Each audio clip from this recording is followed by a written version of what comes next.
The transport shuttle docked at Station 9 with a soft hum that Jake felt in his bones. He stood near the back of the crowd of recruits, watching through the viewport as the massive space station grew larger and larger until it filled his entire view. This was the Galactic Combat Academy, the most famous fighting school in 12-star systems, and he was about to become the first human to ever walk through its doors. Jake was not an impressive sight by galactic standards. He stood at 5 feet and 10 inches tall with brown hair that he kept short and simple. His build was athletic but not bulky. His skin was the soft pink-brown of a creature that had evolved on a gentle world with plenty of water and comfortable temperatures. Among the aliens surrounding him, he looked almost fragile. The recruits towered over everyone else at nearly 9 feet tall. They had 4 arms each, and their skin was a deep purple that seemed to absorb the light around them. Their eyes were large and golden, and they moved with the confidence of beings who had never met anything they could not defeat in combat. There were 6 of them on the shuttle, and they stayed together in a tight group, speaking in low voices and occasionally glancing at the other species with something like amusement. The Serpentine were perhaps the most beautiful creatures Jake had ever seen. Their scales shifted colors as they moved, creating patterns of blue and green and silver that seemed almost hypnotic. They had no legs, instead moving on powerful coils of muscle that could propel them faster than most beings could run.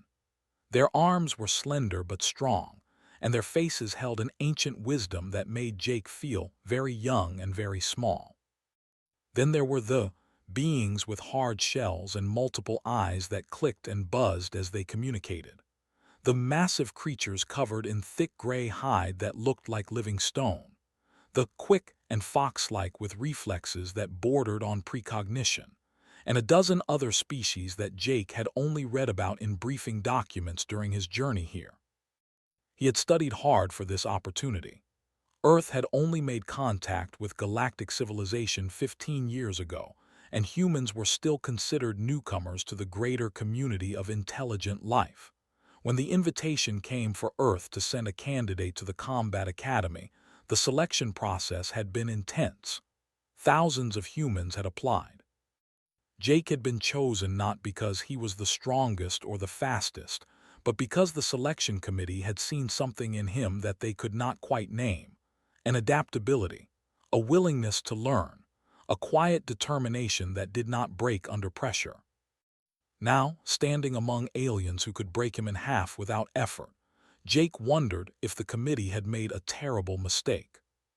The shuttle doors opened, and the recruits filed out into a massive hangar bay. The ceiling stretched so high above them that it disappeared into shadow. Ships of every size and design filled the space, and beings of countless species moved between them on unknown errands. The smell was strange, a mixture of machine oil and alien biologies, and something that might have been incense. A voice boomed across the hangar. "Recruits will proceed to Orientation Hall 7. Follow the blue lights on the floor. Do not deviate, do not stop, do not speak." Jake followed the blue lights with everyone else.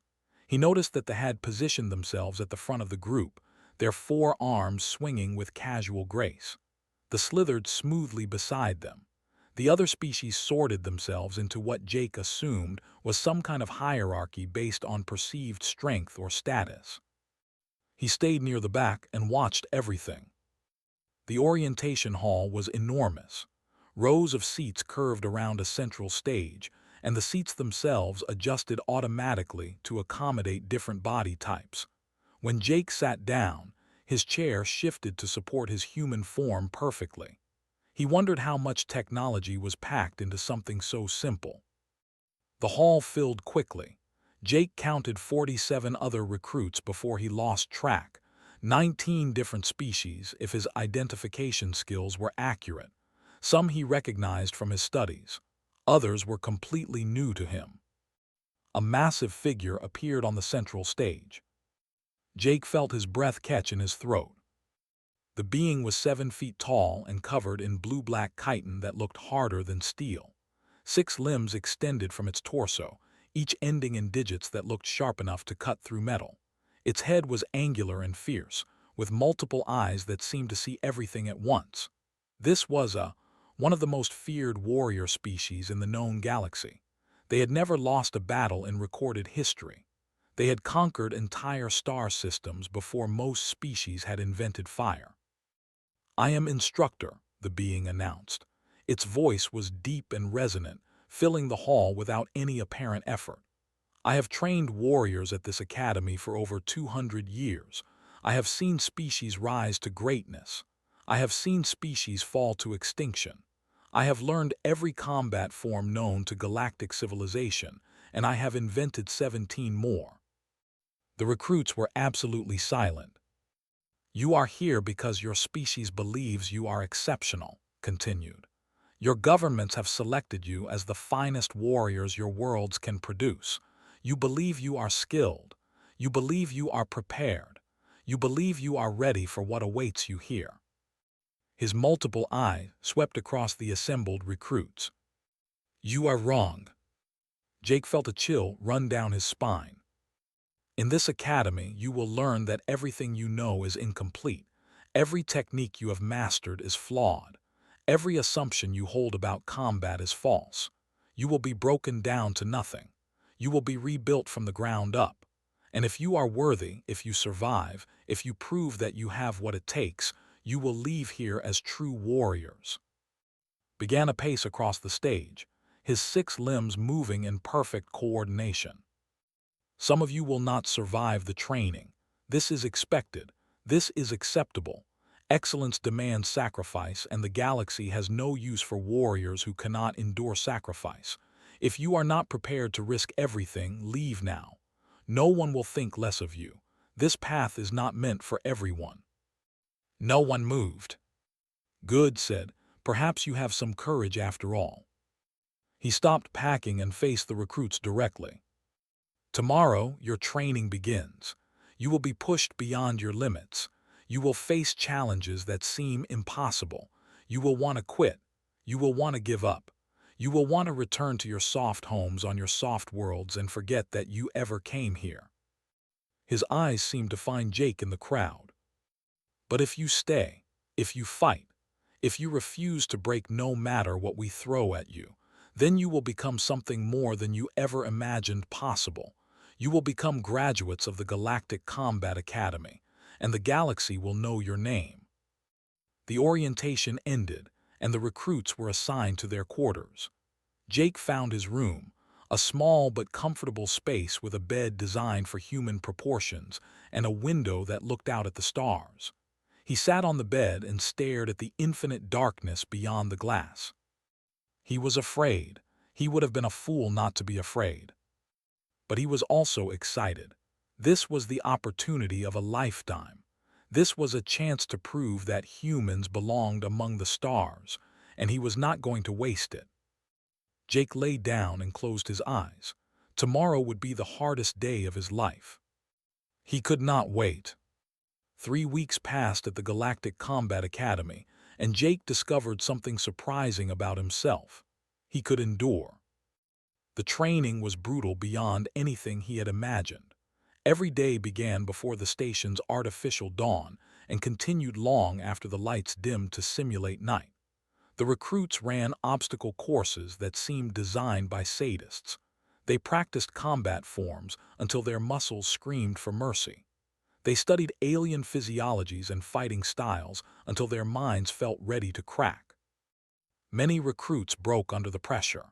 By the end of the 3rd week, 16 of the original 48 had washed out or been carried to the medical bay with injuries too severe to continue. Jake watched them go with a mixture of sympathy and determination. He would not be among them. He refused to be among them. What surprised him most was how well his body handled the demands.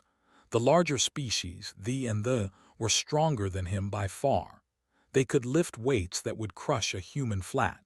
They could take blows that would shatter human bones, but they also tired faster than he did.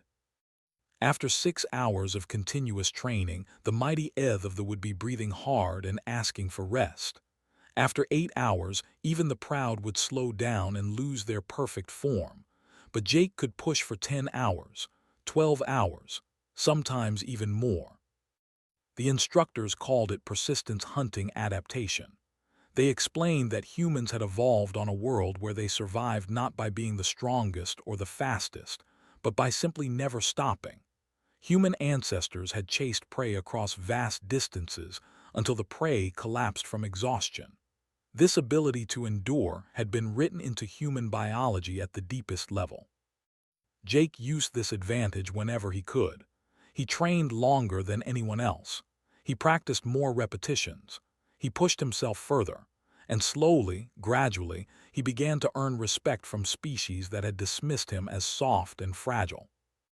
But endurance meant nothing without skill, and skill was taught in the weapons hall.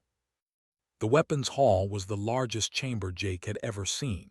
The ceiling vanished into darkness high above, and the walls were lined with weapons of every imaginable type. Swords made of plasma that could cut through starship hulls, traditional steel blades from 100 different worlds, crystalline edges that hummed with strange energy, staffs and spears and axes and things that Jake could not even name. Instructor stood at the center of the hall, surrounded by the remaining 32 recruits. His 6 limbs were folded behind his back, and his multiple eyes moved constantly, watching everyone at once. "Today we discuss weapon selection," he announced. "This is one of the most important decisions you will make in your training. The weapon you choose will become an extension of your body. It will define your fighting style. It will determine what enemies you can defeat and what enemies will defeat you." He gestured toward the walls of weapons with 2 of his arms.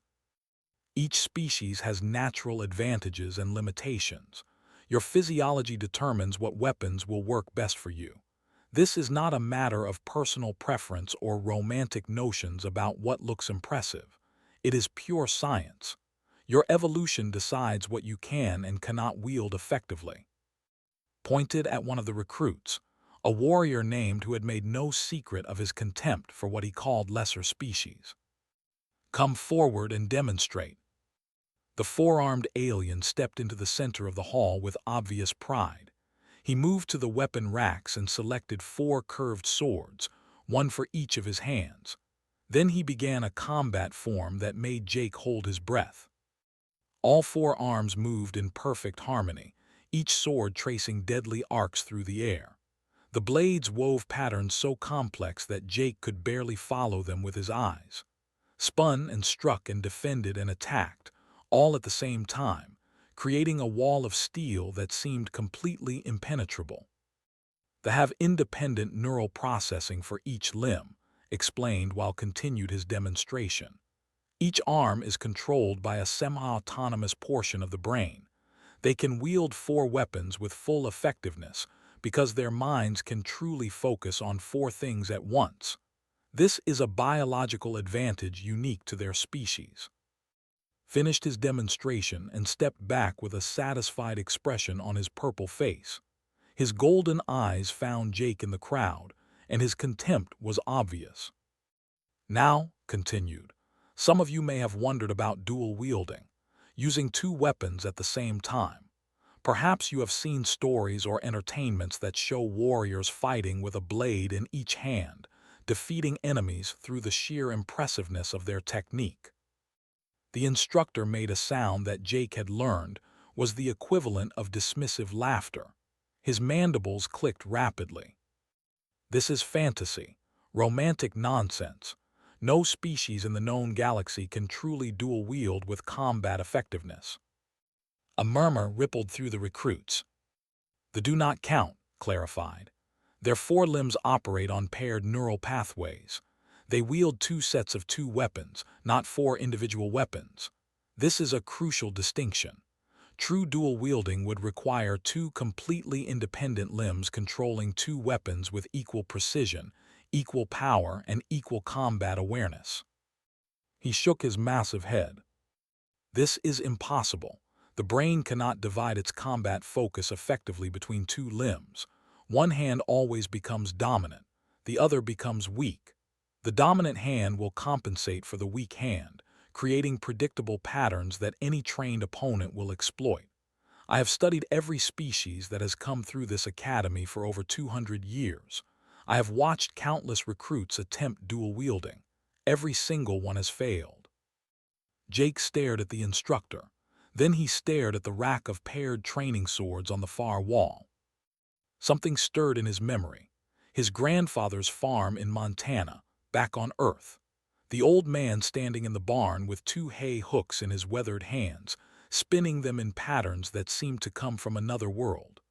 Jake had watched his grandfather for hours as a child, mesmerized by the way both hands moved with equal skill and independence. "Instructor," Jake said, surprised by the sound of his own voice. "What about humans?" Every eye in the hall turned to look at him, made a snorting sound of derision, tilted his head with what might have been curiosity. "Humans are single-focus predators. You have bilateral symmetry with strong hand dominance. Most humans are what you call right-handed or left-handed, yes." Jake nodded. "Then you are perhaps the least likely species to successfully dual-wield. Your dominant hand would do all the real work. Your weak hand would become a liability. You would be better off with a sword and shield or a single two-handed weapon." "Have you ever seen a human try?" Jake asked. The instructor's eyes narrowed slightly. "No human has attended this academy before you, but I have studied your species extensively. Your combat history shows a clear preference for single weapons: swords, axes, spears. When you use two weapons, one is always defensive. This proves that your neurology cannot support two offensive weapons at the same time." Jake nodded as if accepting the explanation. But inside his mind, he was thinking about his grandmother and her knitting needles dancing in perfect counterpoint.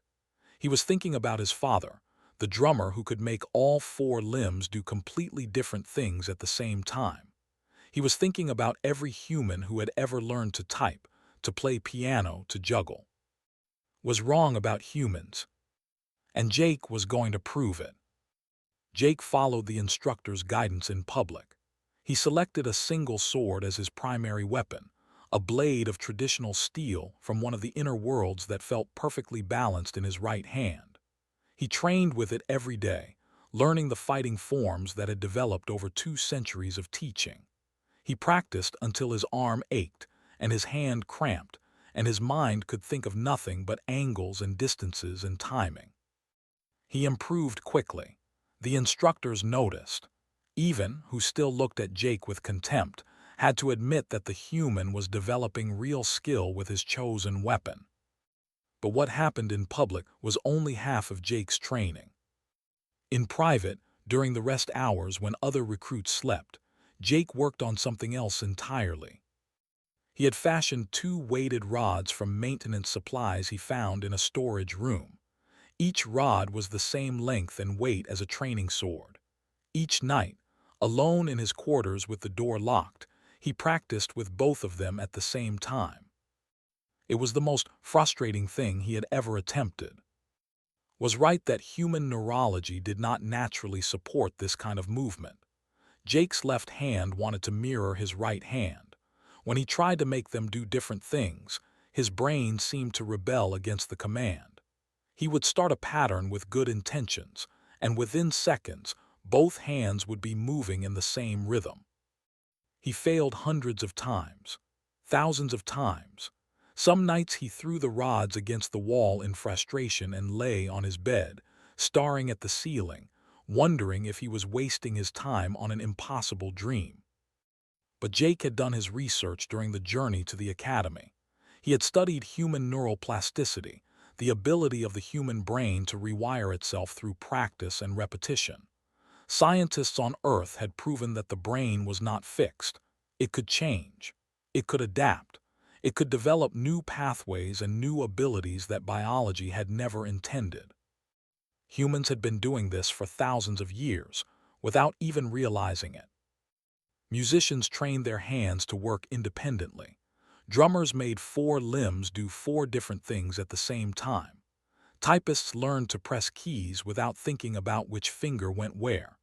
Jugglers kept multiple objects in the air while walking and talking and thinking about other things. The secret was practice. Relentless, stubborn, never-ending practice. So Jake kept at it. Night after night, week after week, he worked on breaking the connection between his two hands. He started with simple exercises. Left hand circles while right hand moves up and down. Right hand traces a square while left hand traces a triangle. He did these exercises until they became natural, then moved to more complex patterns. The breakthrough came in week 11. Jake was practicing a combat sequence, trying to make his left hand defend while his right hand attacked. He had failed at this same sequence over 1,000 times. His brain simply could not maintain two different combat focuses at once. Then suddenly something changed. It was like a switch flipped in his mind. His left hand stopped trying to follow his right. It became its own thing, responding to imaginary threats and opportunities without any input from his conscious thoughts. His right hand continued its attack pattern while his left hand wove defensive movements that seemed to come from nowhere. Jake stood frozen in his quarters, both rods still moving, tears forming in his eyes. He had done it. He had actually done it. The moment felt like learning to ride a bicycle. One instant it seemed impossible, and the next instant it was simply natural. His brain had finally formed the new pathways it needed. His hands were no longer connected. They were independent. He spent the remaining weeks refining this ability. He pushed himself further and further, integrating the combat forms he had learned in official training with his private dual-wielding practice.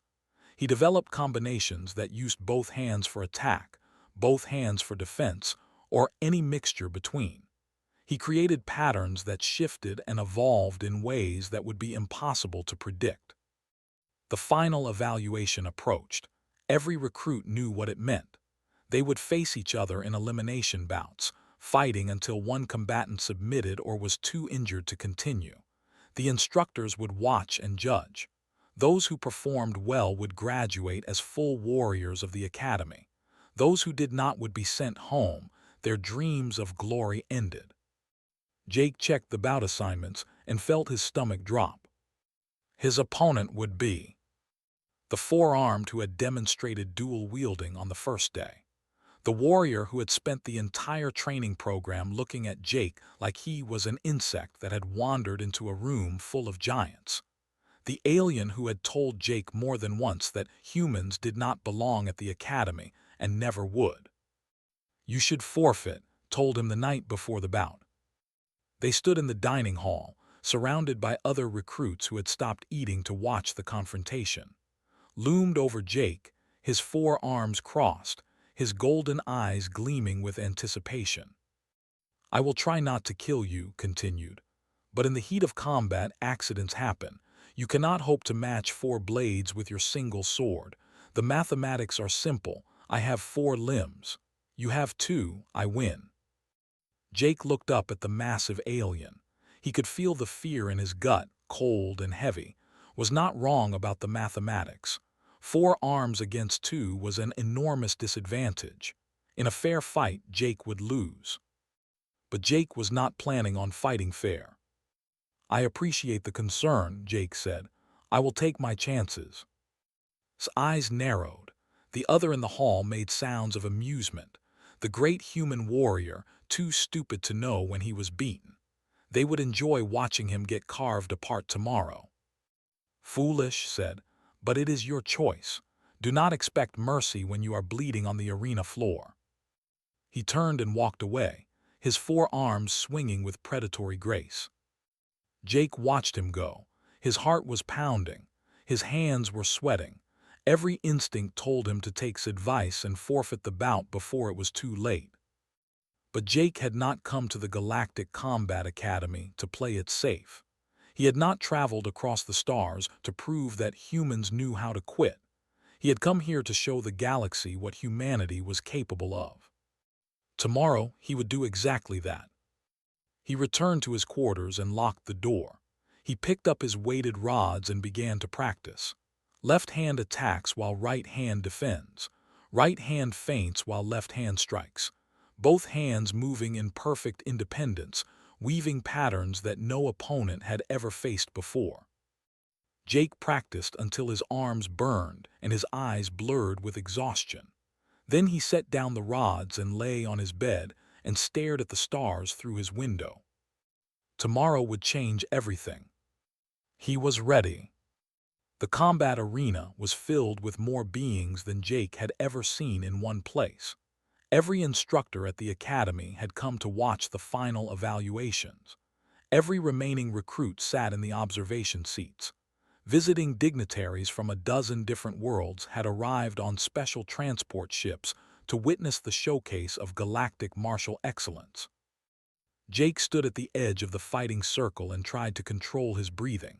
His heart was pounding so hard that he could feel it in his throat.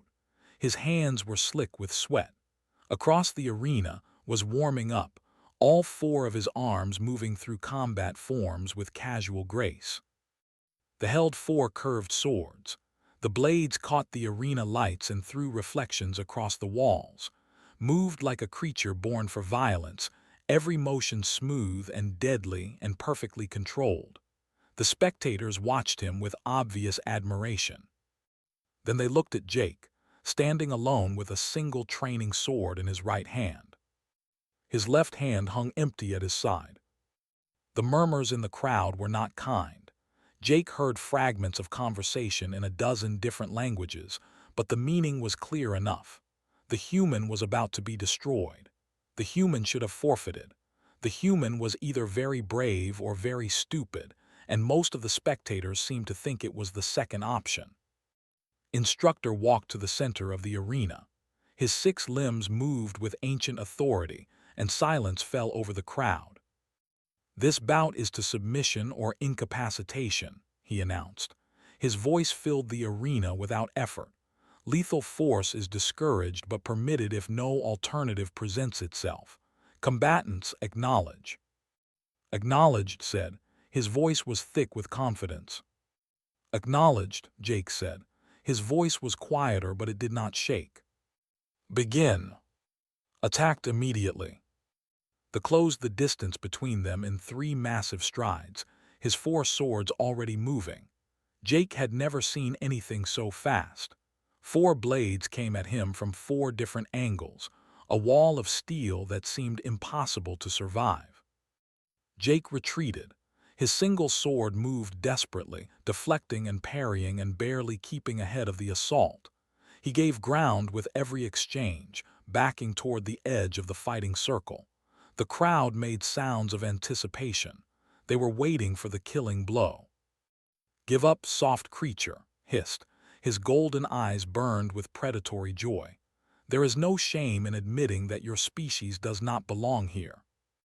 Jake continued to retreat. His defense was looking more ragged with every passing second. 4 swords were overwhelming him. There was simply no way to block attacks from 4 directions with only one weapon. The edge of the arena drew closer. Behind Jake, he could see the weapons rack where training equipment was stored during the bouts. If he stepped outside the fighting circle, he would automatically forfeit. The match would be over. He would be disgraced. Pressed harder, sensing victory. His 4 arms became a blur of motion, driving Jake backward, backward, backward. Jake's heel touched the boundary line, and then his left hand shot out toward the weapons rack. His fingers closed around the handle of a second training sword. The change was instantaneous. Jake stopped retreating. His body shifted. His stance widened. His shoulders squared. Where before he had seemed desperate and overwhelmed, now he moved with a fluid grace that made hesitate for the first time. 2 swords began to dance in Jake's hands. They did not move together. They did not mirror each other. They did not follow the same rhythm or the same pattern.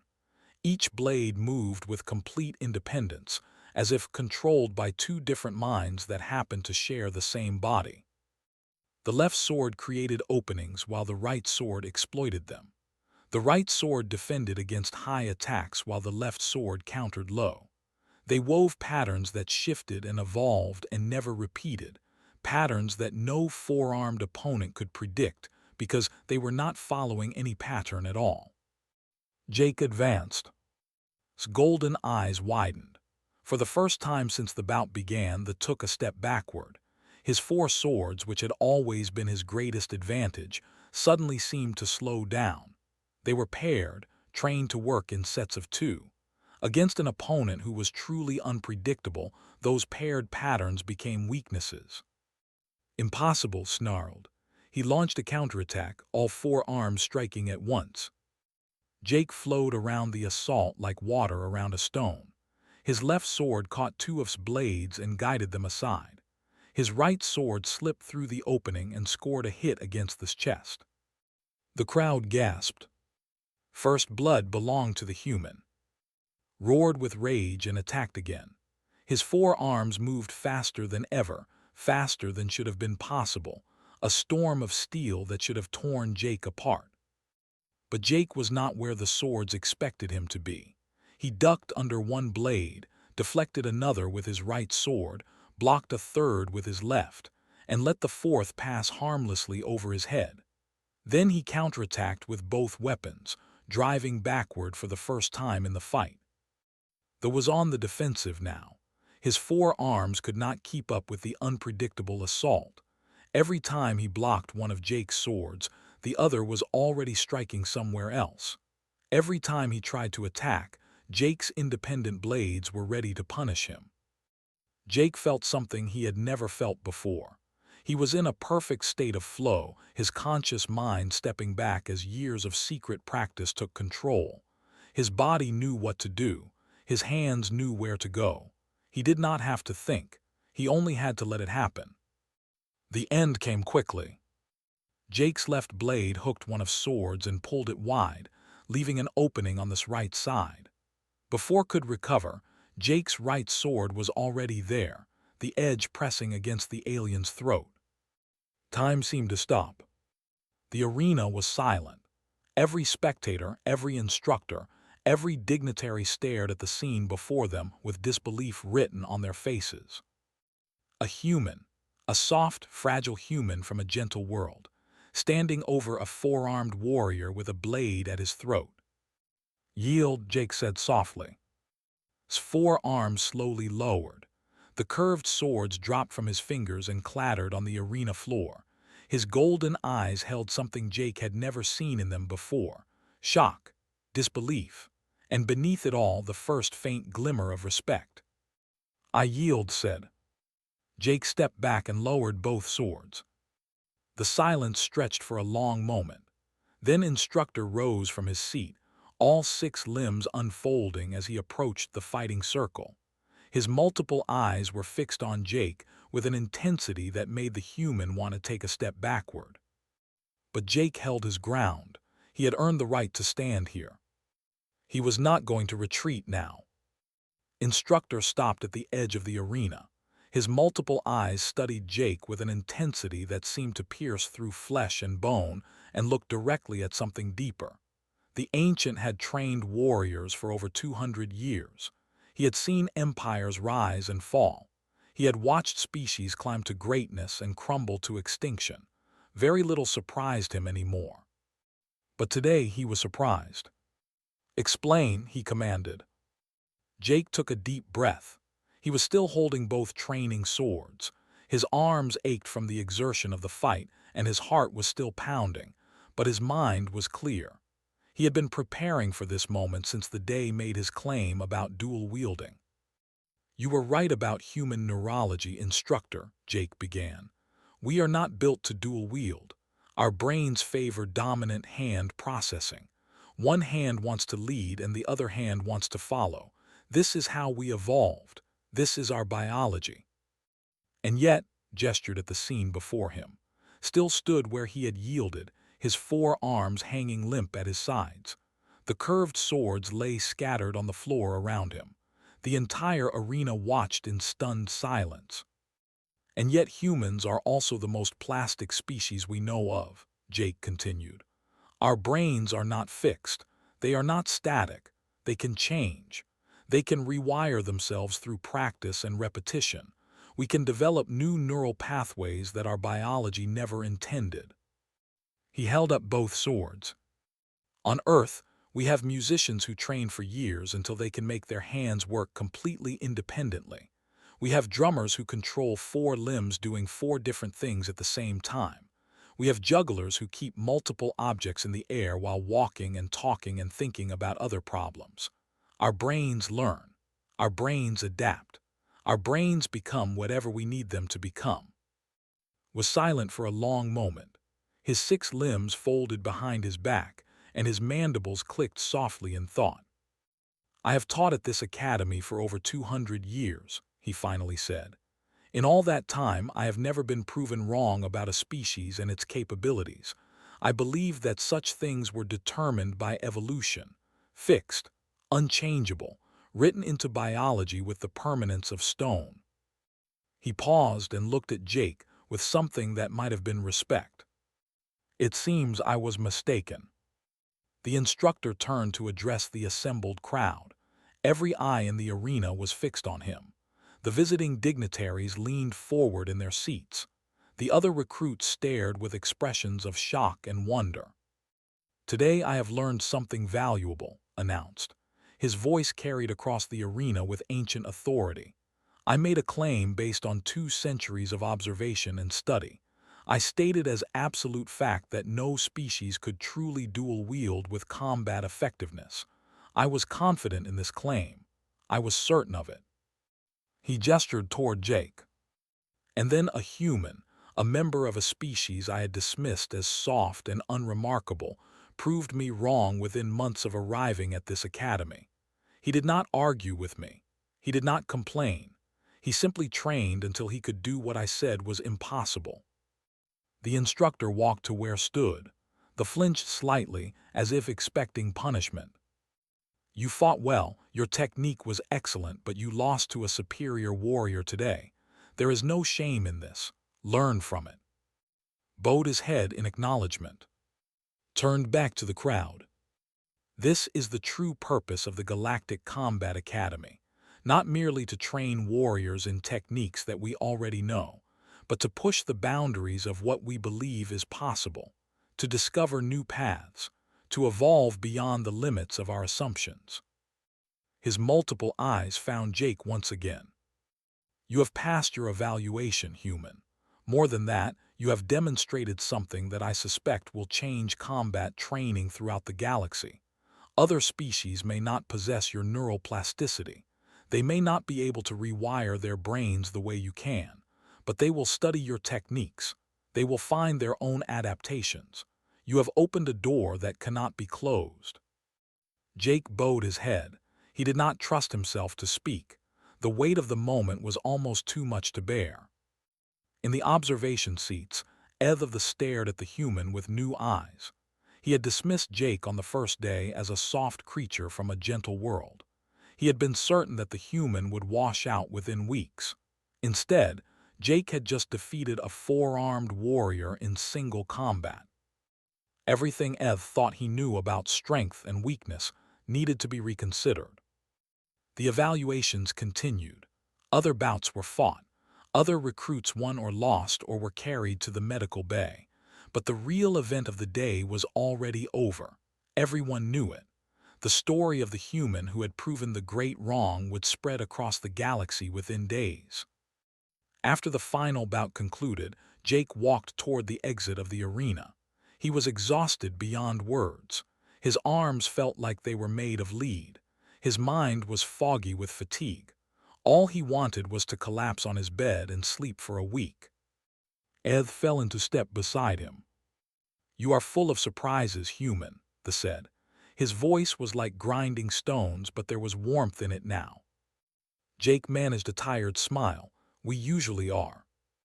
I must apologize for what I said on the first day. I called you soft. I said your world was gentle and your species was weak. I was wrong. Jake shook his head. You were not entirely wrong. We are soft compared to most species. Our world is gentle compared to most worlds.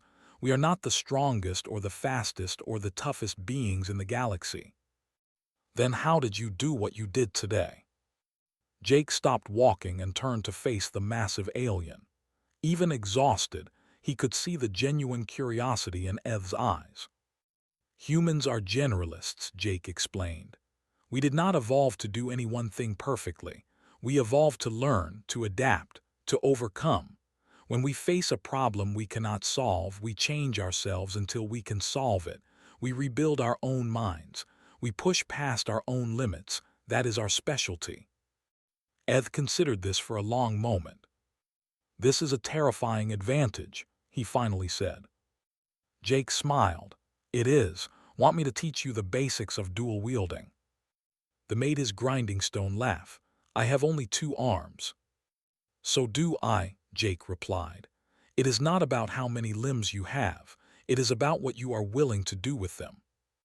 They walked together toward the training halls, an unlikely friendship forming between 2 species that had nothing in common except a shared willingness to grow beyond their limits. Behind them, Instructor watched with ancient eyes. The human had given him a gift today, a reminder that the universe still held surprises, even for those who believed they had seen everything. He made a note in his records that would be studied by instructors for generations to come. Human combat potential significantly underestimated. Recommend further study.